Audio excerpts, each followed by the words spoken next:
And Sandra, once the Facebook Live is started, you can put your slides back up, please.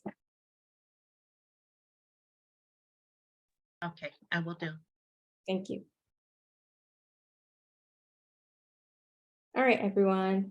As I mentioned before, if you could please put your name, pronouns, where you're joining us from, as well as whether you hire a nanny, a home care worker, or a house cleaner in the chat, be greatly appreciated.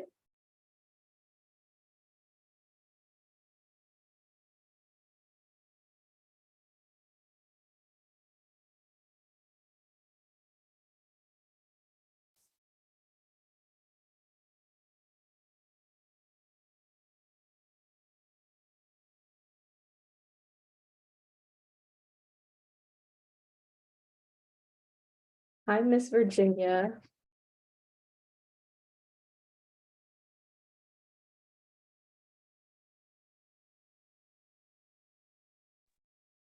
Not connecting. It's not connecting, you said? No. Okay, I can do that. 1 second. Okay. Sorry, and thank you all for being patient as we work our way through these tech times we were all in. If you haven't, you can still put your name, pronouns, neighborhood, and who you employ to help you at home, whether it's a nanny, home attendant, or a house cleaner in the chat. And I appreciate those that have already. I see Miss Virginia, I see Lisa, as well as Asia, who's going to be one of our lovely panelists tonight.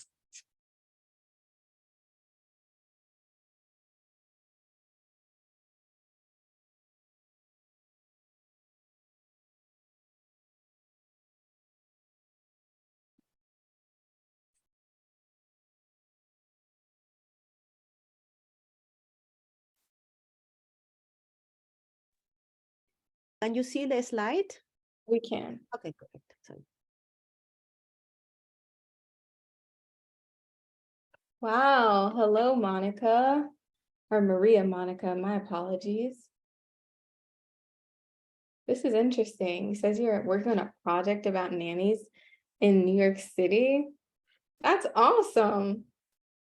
Wow. I would love to connect with you after this. That sounds super exciting.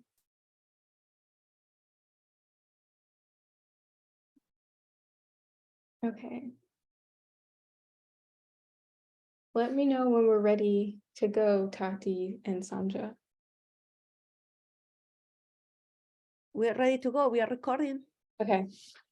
Welcome everyone to tonight's webinar using paid, safe, and sick leave and solving conflict through a mediation program. This webinar has been organized in partnership with the New York City Department of Consumer and Worker Protection, with a great panel with our partners at the New York Peace Institute, the National Domestic Workers Alliance, and a member of Hand in Hand, the Domestic Employers Network, who will be joining us in our panel tonight. My name is Zara Baksh, and I'm the New York City organizer at Hand in Hand. I want to let you know that we are recording this webinar and it is live, and we'll share the recording with you, and it should be uploaded to Hand in Hand's YouTube channel within the coming days.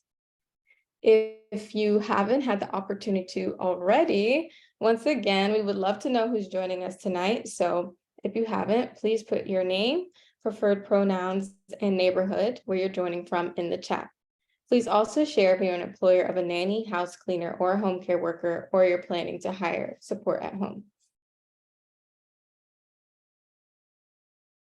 Oh, welcome tonight, Clifton. This is awesome. Disability rights advocate for 38 years. Super impressive. Thank you for joining us. As well as Jessica, who's on our panel. Oh, lovely audience, and I'm glad you all were able to join us. Sandra or whomever, can you please do the next slide?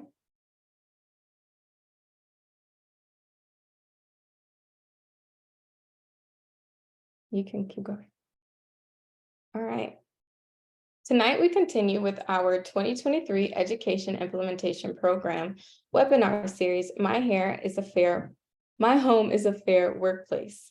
We have prepared a series of webinars for this year with all of the information you need to know about complying with the laws that apply in the domestic work sector, about complying and best practices to meet industry standards. If you haven't signed up for the program, you can do so now. It'll also be in the chat box for you to sign up.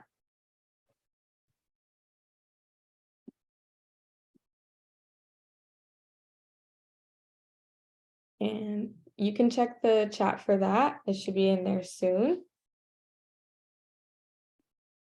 Hiring a nanny, a house cleaner, or a home care worker is such an important decision. Sometimes those decisions happen while we're in moments in life that are extremely busy, distressing, or filled with emotion. At Hand in Hand, we want a working relationship to be positive. Developing and maintaining clear communication is key to developing a long-lasting, mutually beneficial working relationship. And the best way to do this is through accessing information and support as you'll need as an employer of domestic worker. Once again, we're going to put that tiny URL for our Fair Home series in the chat. Now I would like to talk about how unique our work is. So Hand in Hand's work is very unique. We are a nonprofit organization. Our mission is to support and organize people who employ nannies, house cleaners, and home attendants. We create resources to help domestic employers comply with the law and meet industry standards. We organize campaigns to change the cultural norms related to the care sector so we all enjoy the care we need, and care workers can have good jobs. We believe in the care sector where domestic workers are treated with dignity, respect, and are honored for their vital work, supporting us as individuals, as families, and as households. In our vision, everyone can access care and support at home that they need. We deserve to live in a country where caregiving is valued and respected. To continue doing the work we do, we need sponsors that help us when we create these webinars, resources, and so forth. So if you would like to sponsor us, you can donate, and that link will be in the chat as well. And it's on the screen.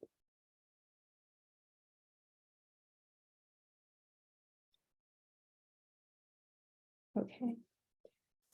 So now I am super excited to introduce Asia Dominguez from the New York City Department of Consumer and Worker Protection, who will be sharing information about paid safe and sick leave law and the mediation program for domestic workers. I'm going to pass the torch to you now, Asia. Thank you, Zara. So good evening, everybody. My name is Asia Dominguez. I'm the paid care advocate at the New York City Department of Consumer and Worker Protection. So I'm here to provide you guys with a little bit of information about paid sick and sick leave and our new mediation program. I'm going to start sharing my screen right now. 1 second. Let me know if you guys can see it. We can see it. Perfect. So as I said, I'm going to be talking a little bit about paid sick and sick leave and the domestic worker mediation program, which I actually launched in December of last year. So relatively new, but we're working towards expanding the knowledge of people in our community and also expanding our program. So paid sick and sick leave, under the New York City law, the Earned Sick and Sick Time Act is actually the paid sick and sick leave law, and every employee in New York City is entitled to sick and sick leave. Some rules apply for this. So if the employer has 100 or more employees, their employees are entitled to up to 56 hours per calendar year. Calendar year could be from January 1st to January 31st, or from the first day of your employment until like that same day the next year. If the employer has between 5 and 99 employees, then they must provide up to 40 hours of paid sick and sick leave per year. If the employer has 4 or fewer employees, but the net income is more than $1 million, then also they must provide up to 40 hours of paid sick and sick leave. In the case where the employer only has 4 or fewer employees, but the net income is less than $1 million, then they should provide 40 hours of unpaid sick and sick leave. So these are just like little things that we need to know. But in New York City, we all have rights. And also it is our greatest pleasure to announce that also domestic workers are entitled to paid 7 sick leave. So if the employer has at least one domestic worker, this employee is entitled to up to 40 hours of paid 7 sick leave. If the employer has 100 or more, as I said at the beginning, they're also entitled to up to 56 hours per calendar year.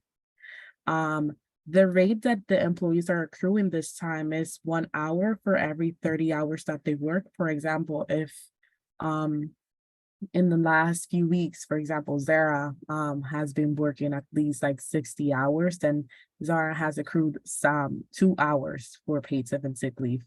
And she can use that time as she accrues it. If she wants to use those 2 hours for a doctor's appointments, she can use that. There's no waiting period.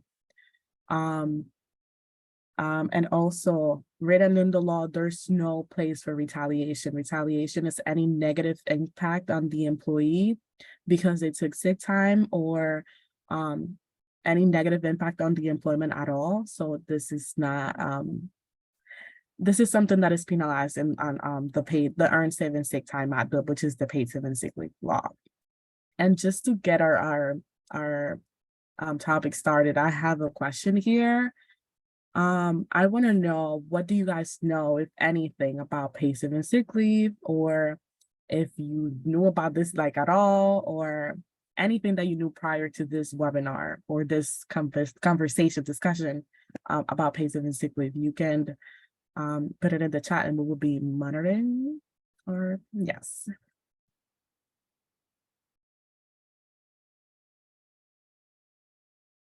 Let's see if anybody has any answers for this, or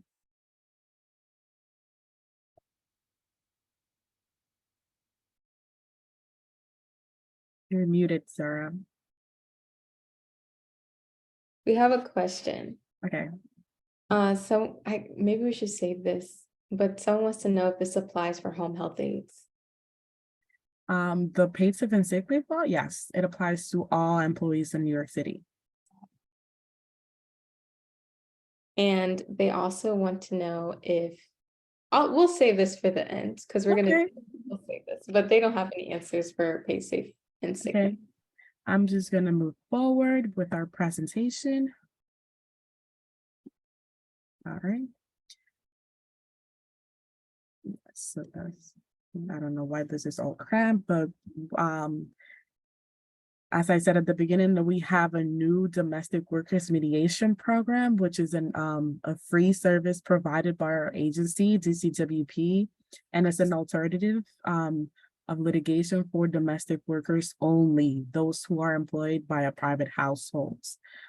We also consider home health aides paid care workers, but in this case, we're using the term domestic workers for only those who are employed and paid by a private household. So only those are included in our program at the moment.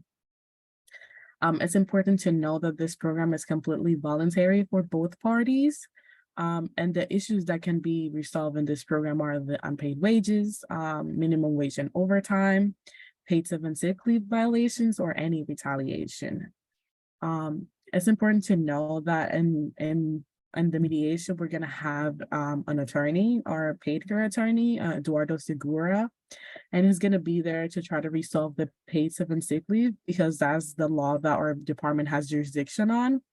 We do encourage the conversation for unpaid wages and minimum wage, although we don't have jurisdiction over those. We can open the conversation so they can resolve. And also in the case that a worker might need an additional advocacy regarding like wage and hour claims, which are both unpaid wages and the overtime, the minimum wage. We could also try to arrange connecting them with an advocate to try to have them know all of the rights, because we as an agency can provide so much, but we cannot basically guide them in a way of making a decision while in mediation, because we want to be impartial for both parties. In this program, we have 3 partners. We're partnering with OATH, the Office of Administrative Trials and Hearings, and the Center for Creative Conflict Resolution. And they're the one who are providing the mediators and also the location for these mediations take place. There's also, we can arrange like online mediation sessions per the request of either of the parties. We also are partnering with NDWA, or the National Domestic Workers Alliance, and they're the one who are kind of spreading the word, conducting outreach, and organizing domestic workers, as well as promoting our mediation program. And they are the one that we connect the worker to in case they have wage and hour claims for advocacy. And also with Hand in Hand of the Domestic Employers Network, which they are providing us with help. But whenever an employer reach a resolution, they provide with training such as this series of discussions to educate employers, and actually educate in a way that they, after the settlement, if they do go to mediation, they come into compliance with the law and learn what the responsibilities they have as New York City employers. So these are the steps for the mediation program. So first, most likely a domestic worker would come to us, would basically through our intake process, or it could be a referral that goes directly to me. We assess the situation and contact the worker, and I conduct the initial interview to evaluate whether this case is suitable or not for mediation. There are certain factors that we look for. It has to be one of the claims that I mentioned at the beginning. Also, we want to know if the worker is willing to go through mediation. And after that, we assess how we can, if we can charge on the laws that we do have jurisdiction on, which is the paid 7 sick leave. And then from there, Eduardo, which is our paid care attorney, he would take that and basically write a letter to the employer, contacting them to let them know that we receive a complaint from the employee or former employee, to basically provide them with all the facts that we gather up to that point and present them with the mediation program. If they accept, then we move forward and we schedule with OATH. If not, then we would go back and but continue in a route where it's a more in-depth investigation. And it's gonna be longer. It could be more confrontational. That's why we urge domestic employers and workers to go through the mediation program, because it's gonna be a safer environment for them to talk. It's gonna be more of a conversation. It's not gonna be litigation at all. It's not gonna be like court. So yes, in case where I think this is the last item, yeah. In case where they reach a resolution, if the worker has paid 7 sick leave claims, then the agreement would be with us, a settlement with DCWP, because we are the city agency that has jurisdiction over the paid 7 sick leave law. In the case where the worker has wage and hour violations, then in that case, it would be a private settlement between the employer and the employee. And we can only basically be there as a pair of ears to just hear what happens, because we don't have jurisdiction over those. We cannot provide an opinion. Although we have an attorney present, we cannot say anything. So that's why we sometimes connect the workers with an advocate. We do also urge the employer to have an advocate. We can also like connect them with Hand in Hand if they don't know about them for help. So yes, I wanted to ask if anybody has any thoughts or opinions about this new mediation program. I know I ramble a lot and it's a lot of information, but I'm hopeful that you guys got something to take from this.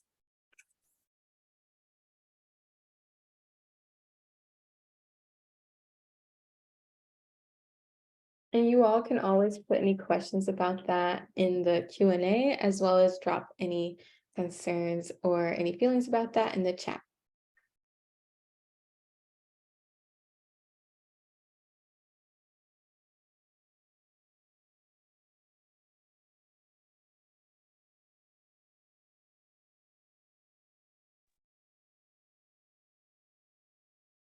Asia, I'm not sure if you saw, but Maria asked if translators were available for the mediation.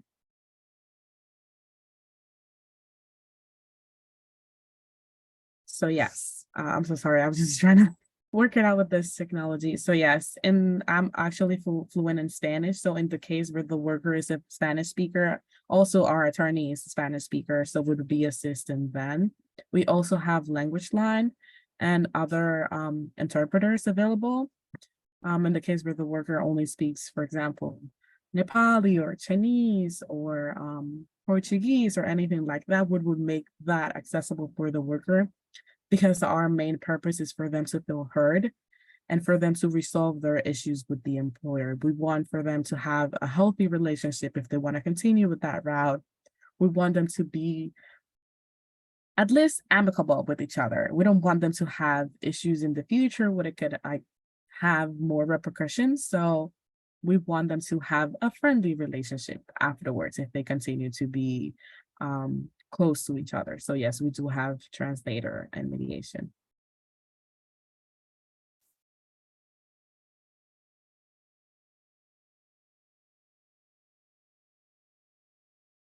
Let's see. Yes, as Ms. Virginia said, it provides an alternative to a lawsuit. Yes, we would try to avoid that at all costs, because we do understand that majority of domestic workers are women of color, and sometimes that could lead to a lot of discrimination, not in all cases, but a lot of them. And we will try to avoid for them to feel that they're not as powerful as the employer. If I know that's a big word, but a lot of the time they do feel like they're so little compared to the employer. So that's why we're trying to do this program for them.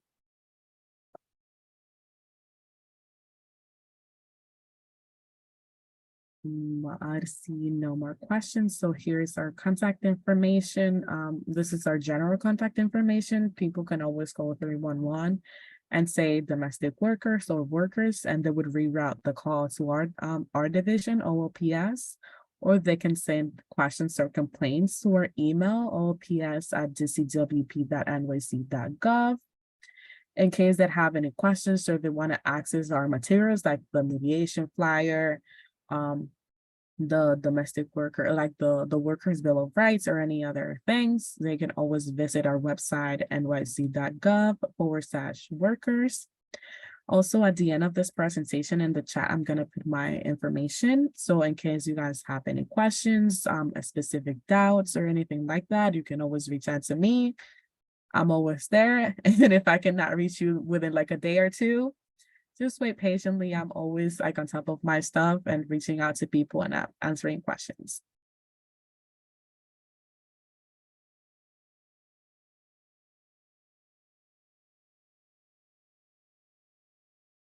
I'm gonna stop the share right now, and I'm gonna put in the chat my information. You guys can continue with the questions. I'm gonna be monitoring the chat. Thank you, Sarah.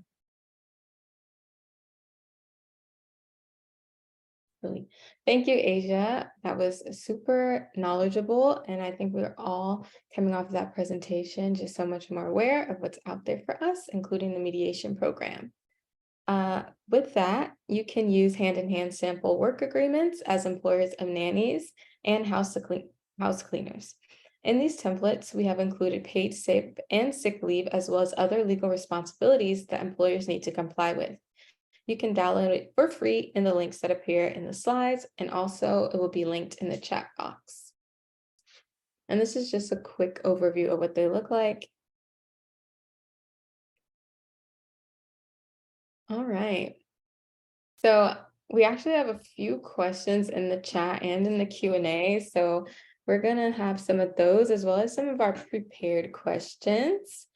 I'm excited to introduce all of our panel tonight. We are surrounded with such knowledgeable and insightful people. So tonight we have Asia, who just spoke with us, Dominguez from the DCWP, as well as we have Marissa Centeno from National Domestic Workers Alliance, and she is the New York director.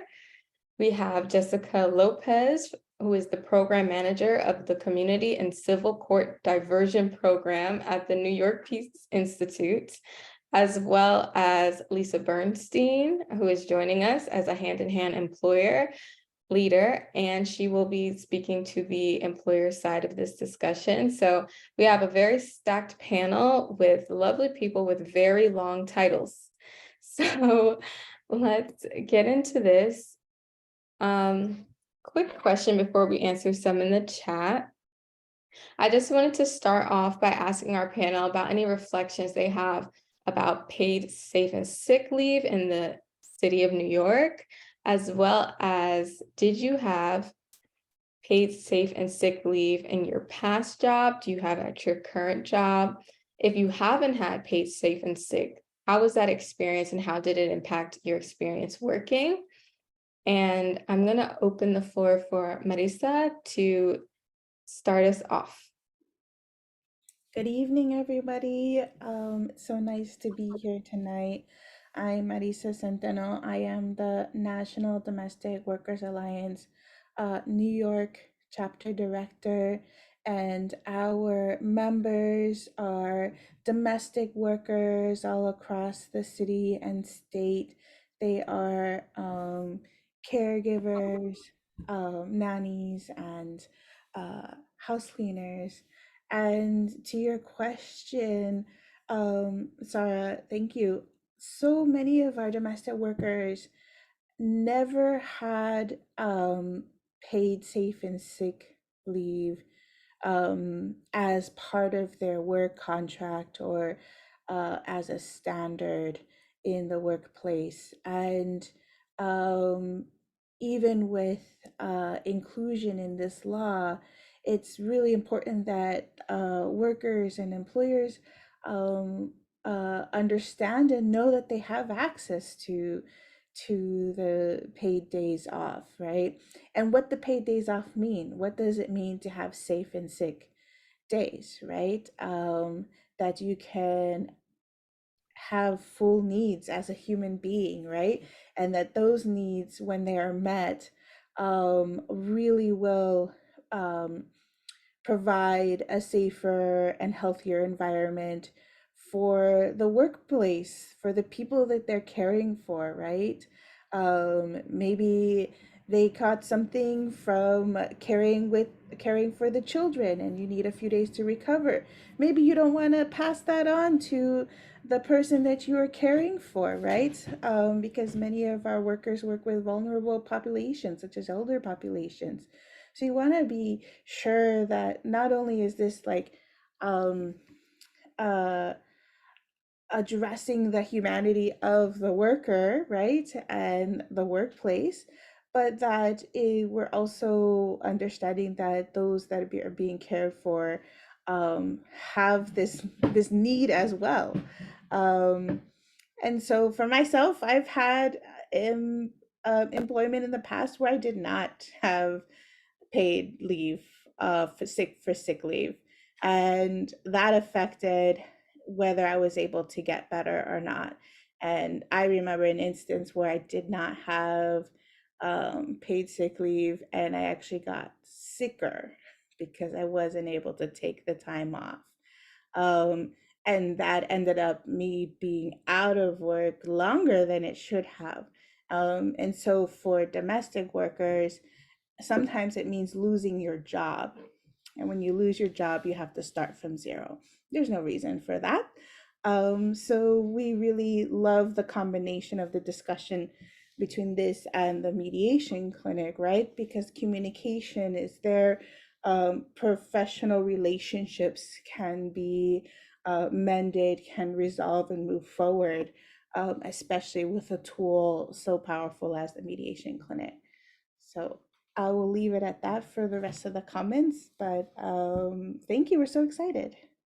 Thank you, Marisa. Actually, that was a perfect segue because I was going to ask Asia, like, what role did you think the mediation clinic will play in this paid safe and sick leave, as well as how would they intervene if there's like a violation of said rights? And anyone else can join in the conversation. Lisa, you could speak from the employer perspective at the end, as well as Jessica, feel free, but Asia, that was going to be my next question. So yeah, so I was gonna say that, I mean, the program is relatively new. We'd only have like 5 months. But what I've seen is that the domestic work, the mediation program itself like an education tool for both parties, because a lot of the stories that I get is I didn't know I had rights. Sometimes they said, oh, because I'm undocumented, and I'm like, we don't ask for any of that because we know it's vulnerable information, but it's like, oh, they told me that I don't have rights because I'm a part-time worker, or like I'm a per diem worker. A lot of the times the employer does not know that the employees have rights, but a lot of the times they just like withhold that information and just for their benefits and say like, you don't have rights. So I feel like that's like one of the things that we do like in the mediation program, basically let them know, okay, regardless of all of these factors, you still have rights under New York City law, like educating them through this program. I was gonna say, like Marisa said it beautifully, like the way mediation program, like the culture, like not the mediation program, the paid sick and sick leave, the culture of not knowing what you have, or like that you're not provided with this tool, because at the end of the day, if you're sick and you cannot take time off, you get sicker, then you cannot do anything at all because you cannot go back to work. And then it's going to be a harsh time for you and your employer, because like if you get fired, they have to find something else and you have to start from zero. So this serves like as a conversation to start like educating everybody in New York City of like, you do have rights. Let's just start doing the right thing, even though sometimes it's not convenient for them, because like paying somebody that's not working, I understand that it might be odd for a domestic employer, but I mean, these people are working for you, caring for your babies, your like your parents, cleaning your house whenever you cannot. So the least you can do for them is humanize them in a way of, okay, take care of yourself because I need you to be 100%, you know? So we're here to help, but sometimes you hear stories that it's like, do we really people do that? You know, it's a lot, but yeah, we're trying to educate people mainly. Absolutely. I'm going to pass it to Jessica. If you have any thoughts you'd like to weigh in. Yes, thank you. Yeah, I agree with everything that has been said. As we have heard, paid sick leave is rarely a part of the discussion when someone is hiring a domestic worker. It can be hard on both the worker and the employer when that situation comes up, because the worker doesn't get, they don't get paid, but then the employer also doesn't have the support that they need at that time.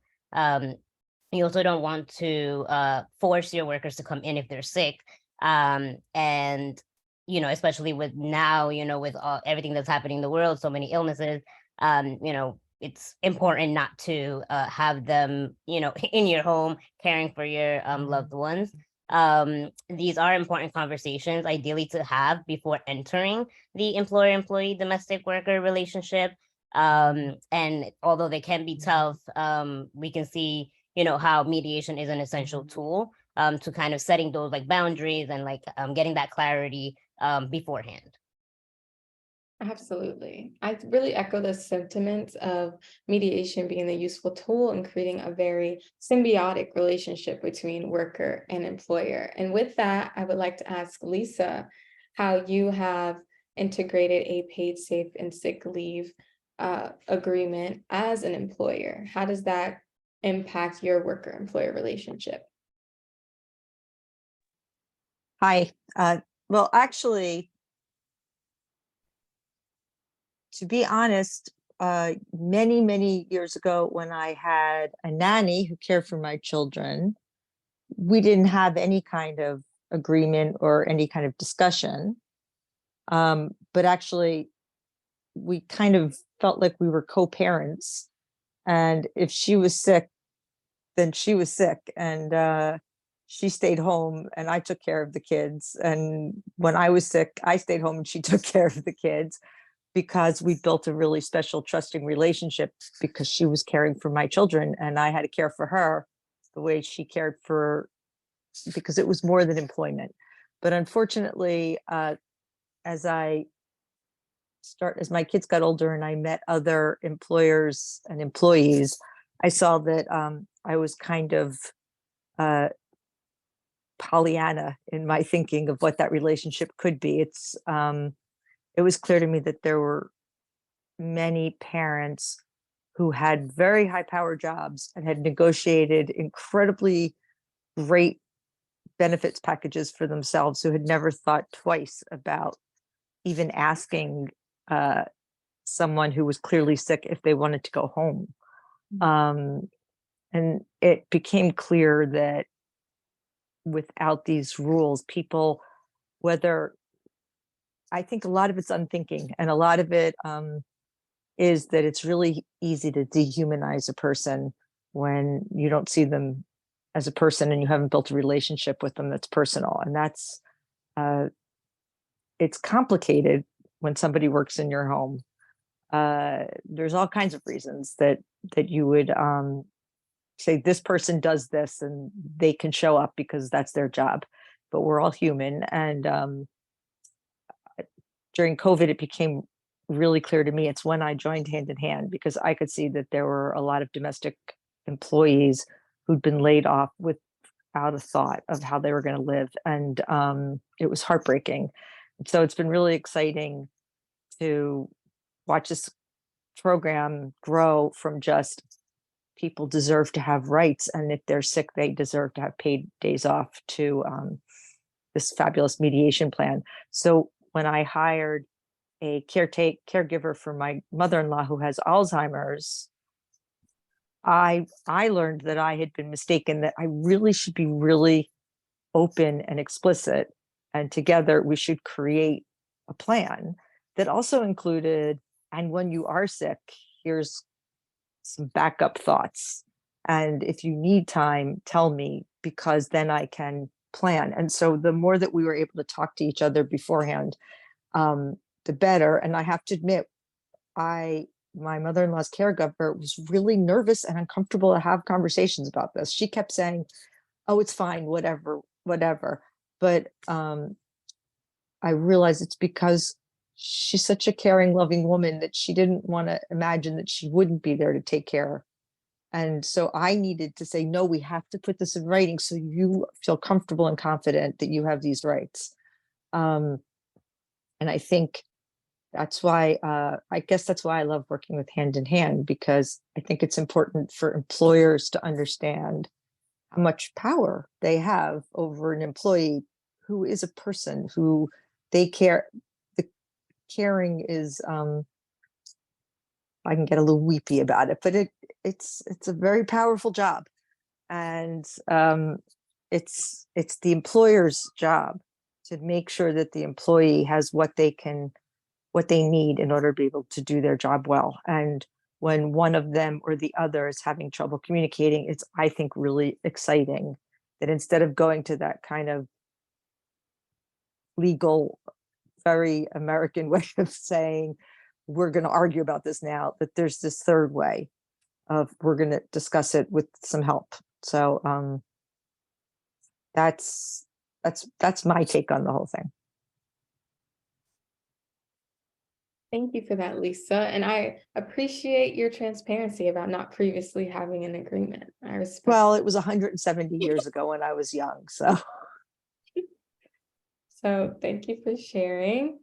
As a reminder, paid sick leave should be flexible and at least 5 or more days that are paid, emphasis on the paid. But I want to take a question from the chat. I feel as though this is for you, Asia. Someone wants to know, does an employee have to be a home health aide or any other domestic worker for a certain period of time before cashing out on paid time off or paid safe and sick leave? I'm gonna try to understand the question, because Yeah. based on the law that we have jurisdiction on, there's nothing in the law that says that people can cash out their PTO. That's one thing. But regarding the paid sick and sick leave, they should get if they take time, for example, this week, they should get paid whenever the next pay period comes around. So as soon as possible. In case where it's like as a delayed payment, there's a penalty for that. That if they file a complaint, we can like get that payment for them. If there's no payment at all, then at the end, I would have to pay 3 times what they were supposed to be paying because of penalties. But regarding PTO, there's nothing in the law, at least on our end, that says that they can cash it out. I hope that answers your question, whomever gave that to us. So I'm gonna go to another question. All right, as we've mentioned throughout this webinar thus far, Asia has touched on it, as even in our previous question, we mentioned that mediation is a vital tool to ensure an equitable process for conflict resolution in the domestic workspace and for employers themselves. What do you think are the potential challenges and as well as opportunities with the mediation program in the domestic work sector? And I'm going to start with Asia, not to put you on the spot. Yeah, so challenges I would say is getting the employer to understand that we're not attacking them, that in no way we want them to get bankrupt, because sometimes the penalties are high. Because as things progress in the workers' employment, a lot of the things, for example, delayed payments or no payments at all, paying under minimum wage, which is sometimes a flat rate. Whenever we divide that by the hours they're working, it comes down to like, I've seen 10.5 an hour, which is absurd. That's not living wage. I feel like that's going to be our main challenge, and it still is till this day, getting the employer to understand we're here to educate you, to try to resolve this issue, to try to have this relationship that you have with you with this domestic worker can like continue to grow if that's what you guys want. Sometimes it's not the case, unfortunately, and we can only do so much. But yeah, I feel like that's gonna be, it's a big one. And then the takeaways from that, I feel like whenever at the end the employer says like, okay, I understand that this was wrong, but like next time if I have another employee, or if they continue to have the same employee, as like whenever they went to mediation, it's like, okay, we understand that we should write like a contract to have that in writing, and like both of us know where our lines are at. I feel like it's the main thing, basically them realizing, okay, I did this wrong, but I'm not gonna do it again, or at least try to remember, like take a step back and look at what has happened and try to correct the situation, basically. Yes. Yeah, I think that's an awesome key that you mentioned about making the employers understand, because I do see that being a hurdle, This is really a very worker-centric mediation program thus far. And with that, I would like to turn the question to Marisa and whomever else is going to weigh in afterwards on what your perspective of this will be. I feel that, so far we've been getting really great response from workers who are interested in learning more, right? It's a new program, so it doesn't mean that everyone's gonna like jump right in. But the fact that people want to learn, kind of curious, want to have these initial conversations, and then the step about bringing in their employer, like this is a challenge because the power dynamic is such that employers in this scenario, in this type of workplace, um, workers, domestic workers have relatively very little power, right? They don't have collective power. You don't have a coworker, set of coworkers to be like, let's think about this problem together or support each other together. It is the worker and the employer. And in this scenario, where employers are accustomed to be having all the power, when a worker stands up for themselves, or a worker addresses an issue, it feels aggressive, and it's not. And I think that is the hurdle that workers coming to this situation, because it is never an intention for them to be in a position of looking like they're aggressive. They're in the business of caring for people, caring for children, caring for homes, right? And so their professional, uh,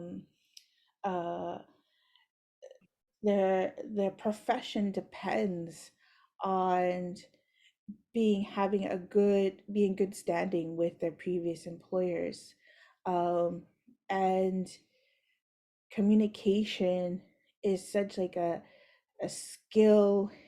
um it's such an essential piece, because the of domestic work is so intimate in nature, right?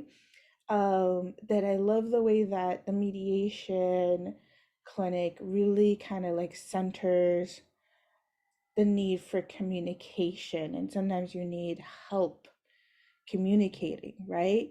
That the worker isn't going to be labeled as aggressive, and that the employer is going to have to listen, right? And that together there will be a solution to move forward.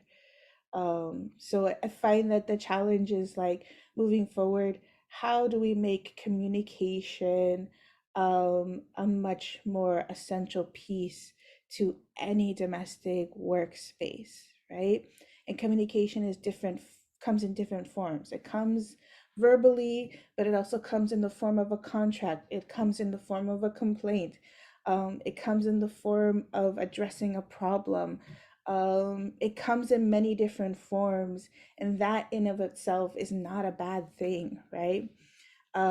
Especially when we're in the business of caring for people's homes, children, and their families and themselves. Thank you for that, Marisa.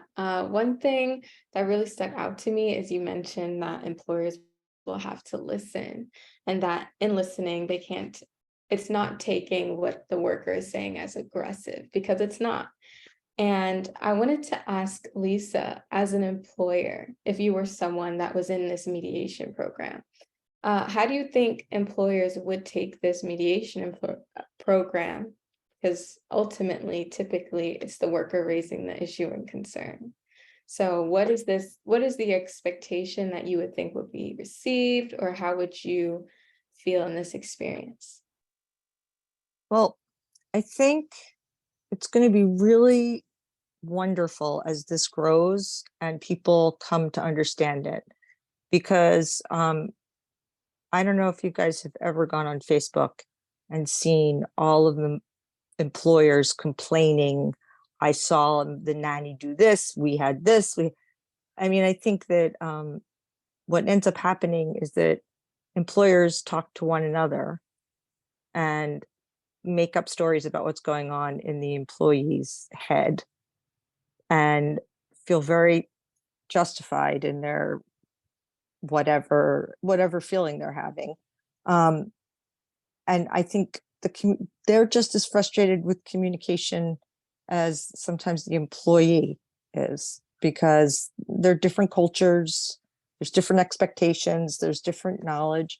So I think knowing from the start, when we enter into this contract, if we have problems, we have a way to, for small problems, even for small problems to discuss, we have a way to discuss it between the two of us is a big step. But then to be able to say, and if there are serious problems, then there's a mediation program that we can go to, I think is a great thing. I think it keeps the employers, I can sound very lefty Pollyanna about things, but laws change things, and laws make people have to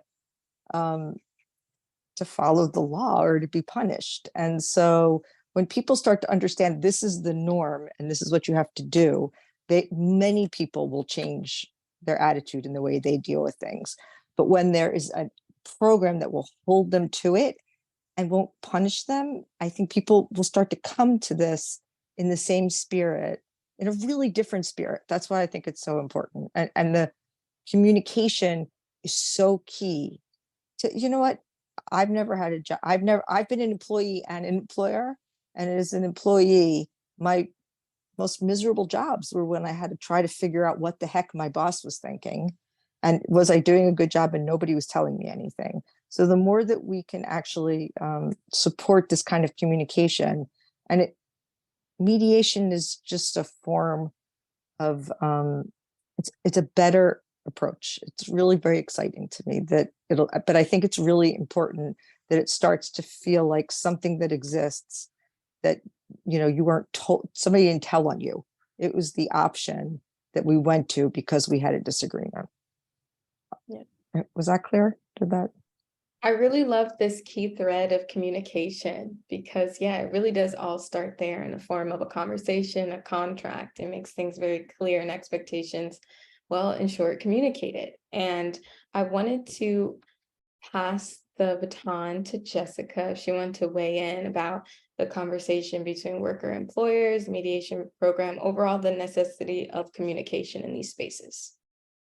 Thank you. Yes. Yeah, mediation is best when it's a conversation between two people trying to, preserve a long-term relationship. And it's not only important to have the conversation before you start the relationship, it could also be when problems do come up.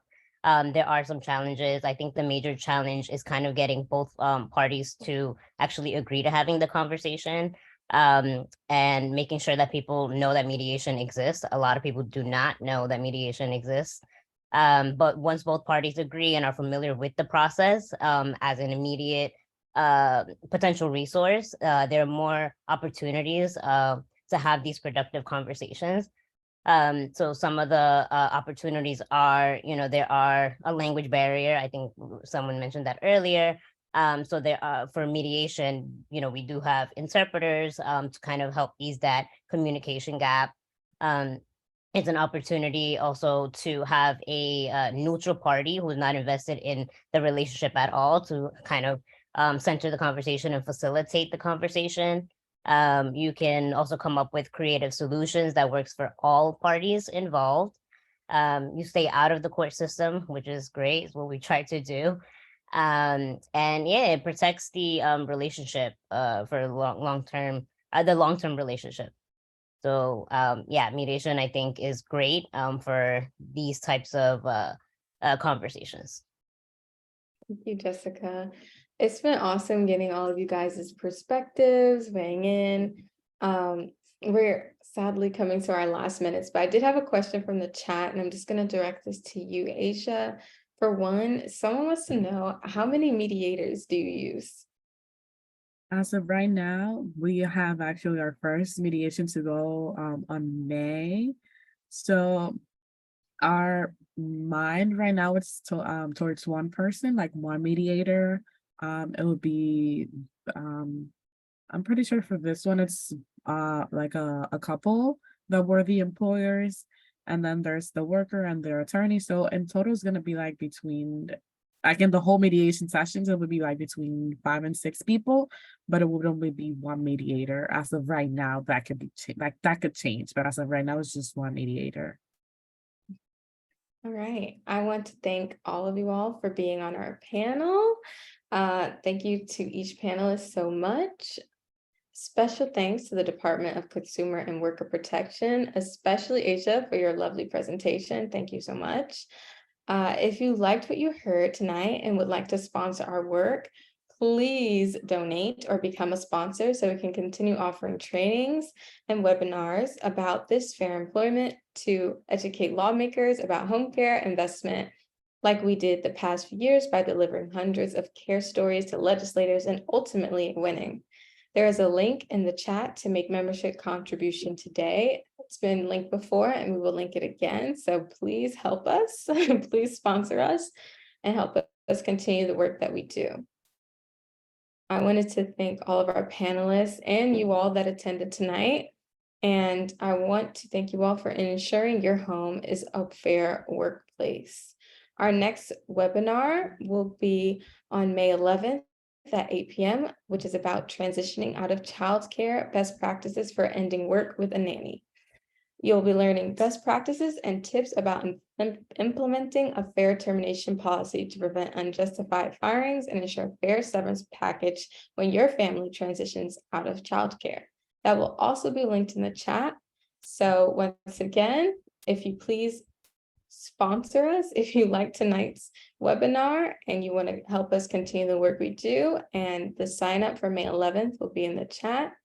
Thank you and good night, everyone that attended and who was on our panel tonight.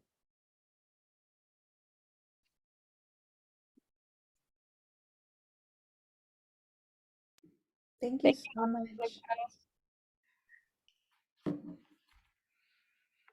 Thank you, Aisha. Thank you, Jessica.